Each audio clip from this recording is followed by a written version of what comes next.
آپ نے سنا ہوگا حضور نے سورہ رحمان کے بارے میں فرمایا ہے، سورۃ الرحمان عروس القرآن۔ یہ سورہ رحمان جو ہے یہ قرآن کی دلہن ہے۔ جیسے دلہن کو آپ خوشنما لباس پہناتے ہیں، آراستہ پیراستہ اس کو گہنے اور اس کو زیور پہناتے ہیں، تو جس طریقے سے سجاتے ہیں آپ دلہن کو، اللہ تعالیٰ نے ایک سورت قرآن مجید میں ایسی رکھی ہے سورہ رحمان کی، اسے خوب سجایا ہے۔ اس میں الفاظ کا در و بست، اس کا اپنا ایک ڈیوائن میوزک ہے۔ وہ تو اللہ تعالیٰ قراء جو ہے خاص طور پر مصر کے قراء، اللہ تعالیٰ ان پر رحمت نازل فرمائے، ان کی خطاؤں سے درگزر کرے۔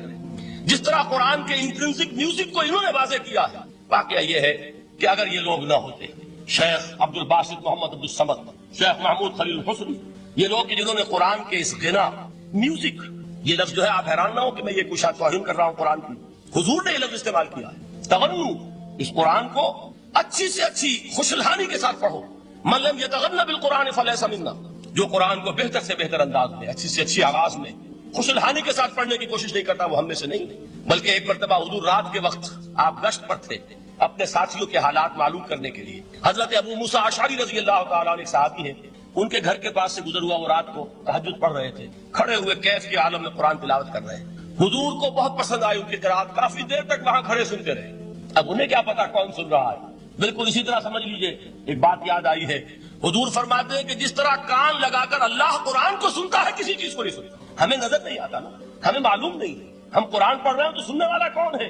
سب سے زیادہ کان لگا کر خود اللہ۔ یہاں اس لیے مجھے یاد آیا کہ ابو موسیٰ اشعری کو کیا پتا تھا کہ کون سن رہا ہے؟ وہ اپنی کیفیت میں نماز میں تہجد میں قرآن کی تلاوت کر رہے تھے، اور ظاہر بات ہے ان کے گھر ایکڑوں میں بنے ہوئے نہیں تھے، ایک ایک کمرہ، ایک ایک کوئی حجرہ، ایسے تو گھر تھے نا صحابہ کے، لہذا حضور پاس سے گزرے، آواز آئی، کافی دیر سنتے رہے۔ اس کے بعد آپ تشریف لے گئے، صبح فجر میں ملاقات ہوئی تو حضور نے تحسین کے انداز میں فرمایا، یا ابا موسیٰ انک قد اوتیت مزمارا من مزامیر آل داؤد، اے ابو موسیٰ تمہیں تو آل داؤد کے سازوں میں سے ایک ساز اللہ نے عطا فرما دیا۔ جس طرح حضرت داؤد، لہن داؤدی مشہور ہے کہ جب وہ پچھلے پہر رات کو حمد کے ترانے الاپتے تھے، قرآن میں ہے کہ پرندے شامل ہو جاتے تھے ساتھ، اور پہاڑ وجد میں آتے تھے، پہاڑ بھی ان کے ساتھ شریک ہوتے تھے۔ تو جس طرح کا اللہ نے ان کو لہن عطا فرمایا تھا، حضور نے تحسین کے انداز میں فرمایا ہے ابو موسیٰ اشعری، اللہ نے تمہیں بھی آل داؤد کے سازوں میں سے ایک ساز عطا فرمایا۔ بہرحال قرآن مجید کا جو یہ میوزک ہے، قرآن کے الفاظ کا جو حسن ہے، جہاں تک حسن معنوی ہے وہ تو ہر لفظ میں ہے، لیکن یہ حسن ظاہری، حسن صوتی، حسن لفظی، یہ اپنے کلائمیکس پر آپ کو نظر آئے گا سورہ رحمان۔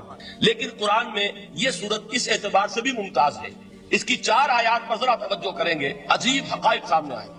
جہاں یہ قرآن مجید کے حسن صوت اور حسن لفظی کی معراج ہے، وہیں اس کی پہلی 4 آیات میں 4 چوٹی کی چیزوں کا ذکر ہے، سب سے اونچی چیز ہے۔ پہلی آیت کیا ہے؟ الرحمن، ایک آیت ہو گئی۔ رحمان کیا ہے؟ اللہ کا نام ہے۔ کبھی آپ نے غور کیا اللہ کے ناموں میں سب سے پیارا نام کون سا ہوگا؟ رحمان۔ کیوں؟ اس کا مادہ کیا ہے؟ رحمت۔ ہمیں سب سے بڑھ کر جس چیز کی ضرورت ہے وہ کیا ہے؟ رحمت خداوندی۔ نام اچھی طرح سن لیجئے اس حضور کے قول کو۔ حضور فرماتے کوئی شخص جنت میں مجرد اپنے عمل کی بنیاد پر داخل نہیں ہو سکے گا جب تک کہ رحمت خداوندی دستگیری نہ کرے۔ کسی صحابی نے بڑی ہمت اور جرأت کا ثبوت دیا کہ پوچھ لیا، کیا حضور آپ بھی؟ جب آپ نے فرمایا کوئی شخص داخل نہیں ہو سکتا جنت میں محض اپنے عمل کی بنیاد پر جب تک کہ رحمت خداوندی جو ہے وہ دستگیری نہ فرمائے۔ پوچھا گیا کیا آپ بھی؟ آپ نے فرمایا ہاں میں بھی۔ آپ انداز کیجئے کہ اگر محمد الرسول اللہ بھی رحمت خداوندی کے ضرورت مند ہوں تو تاب دیگرا چے رسد، ہماری تو سب سے بڑی ضرورت رحمت خداوندی۔ اب یہ رحمت جو ہے قرآن مجید میں اللہ تعالیٰ کی یہ شان 2 الفاظ کے ذریعے سے آتی ہے، رحیم اور رحمان، اور کوئی مادہ نہیں ہے جس سے 2 نام بنتے ہوں اللہ، لیکن یہ مادہ ہے واحد رحمت کا کہ جس سے رحمان بھی ہے رحیم بھی ہے۔ رحیم صفت مشبہ ہے، رحمت دائم ہو جائے گی، مستقل ہوگی تو رحیم کہیں گے، اور رحمان اس میں رحمت کی ہے وہ شان ہے کہ جیسے ٹھاٹھے مارتا ہوا سمندر ہو، ہیجان کی کیفیت، طوفانی کیفیت، رحمت خداوندی کا طوفانی جوش، وہ ہے رحمان۔ آپ تو رہتے اس علاقے میں ہیں، آپ کو معلوم ہے عرب اگر بھوکا مرا جا رہا ہو تو کیا کہے گا؟ انا جوعان۔ پیاسا مرا جا رہا ہو انا عطشان۔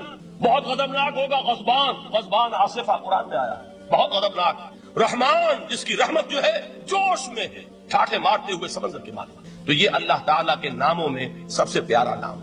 اب آگے چلیے، الرحمن علم القرآن، رحمان نے قرآن سکھایا۔ رحمت خداوندی کا سب سے بڑا مظہر، رحمان کی رحمانیت کا سب سے بڑا مظہر قرآن ہے۔ ان میں جو منطقی ربط ہے اس کو سمجھتے جائیے۔ اچھا آپ یہ سوچئے، جو علم بھی انسان کو حاصل ہوا وہ کس نے دیا؟ اللہ نے۔ سائنس کا علم کس نے دیا؟ اللہ نے۔